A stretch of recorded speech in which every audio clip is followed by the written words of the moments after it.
Good afternoon, everyone. This is Dan Bandor again. Starting off, Dr. Pepper. What we're going to be talking about today might be kind of a longer conversation. And what I'd like to do is get more into my tax plan, I guess is what we can call it. So, we've covered already that I would like to set up, at the federal level at least, a flat tax rate. This would be at a minimum of 10%, and it would be capped at 15%, which it could not go above at any given time in the future. Now, with this, there's a little bit more that I would like to discuss about it, and more specifically, how it's going to be broken down. Now, normally, what happens is when the government collects, the taxes, it goes into just one huge pile, and then they take that pile and they divvy up into all the different places that it needs to go to. So, like, this will go into infrastructure, this will go into the parks, this will go into the military, this will go to, paying salaries for people who are on the government, system. We have stuff that goes to, general welfare type things. I'm sure there's another one that goes into food stamps, just all kinds of things, right? And the thing is that the people don't really have too much choice in what their money goes to, right? They rely on the representatives and the senators to put forth a plan, and then, that gets voted on, and then, gets approved, whatever, gets put into motion. So, in addition to having a flat tax rate, something that I would like to do, is to sort of add an option into it, right? So what we would do is we would set up a number of funds. Now, these funds would be like that big pile, it's just that it's specifically divvied up beforehand, right? And what people would do, let's say there's a flat tax rate of 10%, right? So an average person, you, me, the guy next door, whatever, would pay 10%, and then I'm still guessing around with the percentages here, but 8% of that would go into this blind pot, which is then left up to the government to, sort of divvy out. But the other 2% would be elective, right? So when you collect your taxes, you would have like a number of check boxes saying, I want like 0.25% to go into this fund. I want, 0.5% to go into this fund. I want the remaining 1.25% to go into this fund, right? And I've been we would have funds for like the normal everyday stuff. So like you would have an infrastructure fund, you would have a parks fund, you would have a welfare fund, something like that. And another one that I'm thinking of doing is creating a vital medicine fund. And this fund would be for the government to provide or create, however they want to do it, vital medicine. So this would be like insulin for those who are diabetic, the shots for people who are having an allergic reaction, I forget what they're called offhand. And so these kinds of things would either be purchased in bulk by the government for a discounted rate and then sold for no profit, because it's the government, they shouldn't be working for profit to begin with. And so with this, we can sort of reduce the cost of some of these vital medicines. And because, our economy is a free market economy, as soon as someone comes in with a lower price for something, then competition is going to start racking up, and other companies are going to want to, start offering their stuff at a lower rate as well, so that way they can either, be competitive with them or just straight out beat them. Now with this, so like I said, one option is to just buy in bulk and, sell for no profit to the people who need it. And this would be like you would go to a pharmacy or whatever, and then you would be able to buy the insulin from like this branded company over here, and then you have this government supplied one over here, and you could buy that one too, and then you buy whichever one is cheaper. Another way that we can do this, because there are a lot of government workers and they work in a lot of different sectors. So what I'm thinking is that we could just create like a government-run pharmaceutical company to where they actually make these medicines. And so then they can go and source all the materials for it, and then you get doctors and stuff that are on the government payroll, so it's not going to be like exorbitant salaries or anything, but they would be on the government payroll, and then they would actually make these medicines, and then they would sell it at cost. So minus the cost of the materials, minus the cost of the salaries you have to pay the people, but there would be no profit in there. And so in doing that, that's another way to, well, one, you can regulate the quality of the medicines that you're creating that way, which is good, because we don't want to sell inferior products to our people. That's just a bad idea all around.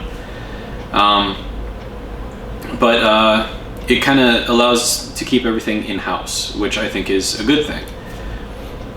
And so once again, if you're offering something into the free market at a lower or substantially lower price than what's currently out there, companies will then lower their prices in order to compete. Otherwise, they make no business and they sell no product. So that's one of the wonderful things about having a free market economy versus other forms of economy.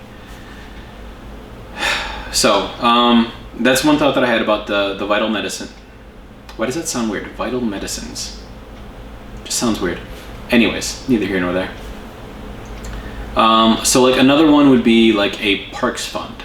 So let's say that you're donating your 8%, but you see that the state of this national park or whatever that's close to where you live is kind of getting run down a little bit. So you can take that extra 2% and put it all into the parks fund, and then that money. So unlike Social Security, which the government has tapped into to like pull money out to use for other things, these funds can only be used for what they're named after. So like a parks fund, the money in that fund can only be used for parks. And like the vital medicines fund can only be used for making or acquiring and then selling those vital medicines. And then we could have another one where it is just like for infrastructure, right? So like if 20 miles down the road the interstate is starting to crumble, or it's got a lot of potholes in there and there just isn't any money to fix it, well, you can donate money into the infrastructure. And then once again, this is at the federal level, so they'll have to divvy it up and to see who needs it the most, I guess. So it's possible that the interstate by you won't be worked on right away, but at least you're providing money to increase the infrastructure all around the country. And another good thing about these being funds is, well, let me ask you this question. Have you ever seen like the wealthy people who say, I'm not taxed enough, you need to tax me more, and while you're taxing me more, tax everyone else more as well, right? I mean, honestly, those kind of people kind of make me mad, but whatever.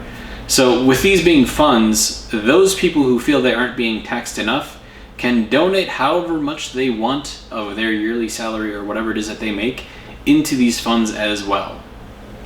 So if a person who makes $1 billion a year is only paying 10%, which is going to be $100 million, which is a lot, into this fund, but they think that they should be paying 50%, well, then they can donate that extra $400 million into that fund.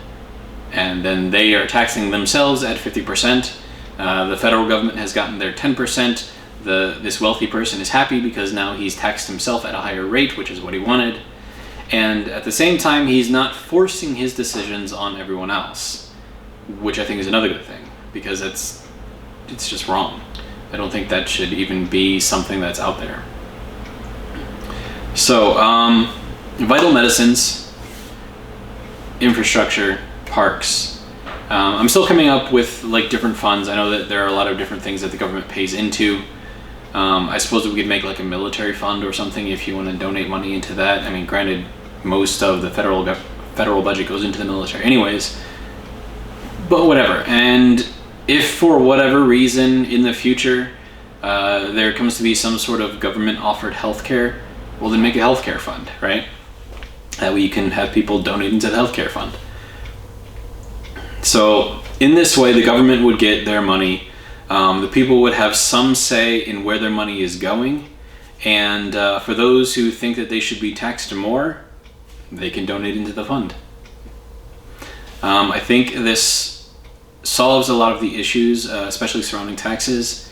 I know that taxes are kind of something that people like to discuss You've got people on the left who want higher taxes, like up to like 80% tax rates for like the richest people, which is ridiculous if you ask me. And you've got other people like more on the right side who don't want to be taxed at all if they could help it, but so they just generally want lower taxes. And I think in doing this, one, by having the flat tax rate, which immediately makes everyone on the right happy, and then having these funds that people can donate into will make those who care about where their taxes go to, it'll make them happy. And then by having these be funds that people can donate into, all of those people on the left who want to donate more can. And another thing going into the taxes, especially with how we're going to be taking power away from the federal government, giving it back to the states, and I've covered this in my other videos as well, but those states who do want to tax at a higher rate because they want to have more social security, like a social net, so like welfare, universal income, government healthcare, so they can have all of that within their state, and they can bump up their taxes as high as they want. Now granted, they can only go up to 90%, well 85 to 90% depending on what the federal tax rate is, and they're probably never going to get that high because people don't want to donate 100% of what they earn in a year. But they'll be able to boost it up to whatever they want.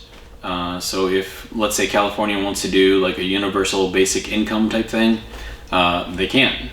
They could take it out of taxes, set up their own fund or whatever, and then pay everyone out a certain amount. In my experience, off of various things, games mostly, where they have something like this, what ends up happening is that the people who have the most money, they're all for it at first until they realize that they're not getting anywhere near as much out of it as what they're putting into it, and then they start holding on to their money. And that's how you get Republicans, basically. So I don't think it's going to work, but if they want to try it, they can. And the most important thing about my presidency, if I'm elected, is I'm going to try to give everyone choice, right? So let's say that you're a Republican living in California, and then California, once I'm elected, goes all the way to the left, and the tax rates get boosted up to like 50% for like median income households and like 75% for the upper echelons or whatever. They can move, right? So they can move like from California, which would be a blue state, they can move into like Wyoming, which would be a red state. And then they would see like taxes drop immediately, as long as they're a resident of that state. Now, where this gets a little dicey is companies, right? So we have companies that operate all over the country. And with the tax rates that are going to be going on, it's going to require a little bit more work on their part, which I'm okay with. They hire people to do this kind of stuff. And so if they want to sell in California, they have to deal with a higher tax rate in California. If they want to sell in Wyoming or Montana, they have a much lower tax rate to deal with. So then they've got a lot more people in California, a lot less people in Wyoming, but you've got a lower tax rate over here, higher tax rate over here. So it's a balancing act. I think they're smart enough to handle it. So basically, I want to try to get the federal government out of this as much as possible. And one of the reasons for the divide in the country is because we've got two different sides which are trying to form the country into what their idea of what the country should be, right? And the problem with this is only half the people are going to be happy with it. Now, granted, probably less than half if you include independents in, but whatever, neither here nor there. So with this, we would be creating an actual technical divide, but in doing it this way, we're giving everyone sort of what they want. And another good thing that's going to come out of this is we'll get a lot of data. So for the states that, like California, who are going to go all the way to the left and have like super high tax rates and social security blankets or whatever, we will find out if that system works in the United States, which is one of the reasons why everyone is so hesitant to try all the democratic socialist ideas that they've got floating around, is because it's never been tried here. Sure, we've got other countries that seem socialist. They're not actually socialist, they just have a strong security net. So we'll be able to try it here in the States, and we'll see what works, we'll see what doesn't work. And another good thing about doing it this way is we're giving people the chance to fail. Now, I know that sounds like a bad idea and that we shouldn't want to do that, but it's like the business world, right? If a company has a bad model, it fails. And then other companies who come after that know not to copy that model, and then they end up being more successful. Now, something in their, whatever thing might fail as well, and then they go out of business, and then this other company that's coming in says, oh, hey, this didn't work, and this didn't work, I'm gonna try this, right? And then they might become super successful. And I know it's a bad thing to allow governments to fail, but I think it's required, especially if you want, to have a good all-around country, is you need to figure out what works, what doesn't work, and then you need to take what does work and use it. But, with this, again, we're probably always going to have a divide down the middle in the country between those who lean more towards more socialist things, whereas, the other side leans more towards free market type thing. I think that's always going to be there, and so by changing, we're not really even changing the government. This is the way that the Constitution was written, is that the states would govern themselves. So we're going back to what was originally supposed to be. And instead of having one government, the federal government, determine how basically everyone operates, I know it's not exactly like that, but it's kind of like that. So we're allowing people to either succeed or fail. And I think that is important. So I know that there are some people who don't want anyone to fail, and so they're going to be opposed to this. But for those who are, really hard on the left or really hard on the right, and they don't even want to consider the other ideas, this benefits both groups. And it allows one group to say, okay, we're going to try this, and they're going to try that over there, they're stupid, whatever, they're going to fail. And then if after 10 years they're doing better than these guys over here, then these guys might go, oh, hey, they're doing better. What are they doing that we aren't? And I think in the long run, it actually helps to make a better country. So that's my little spiel for today. Thank you for joining in.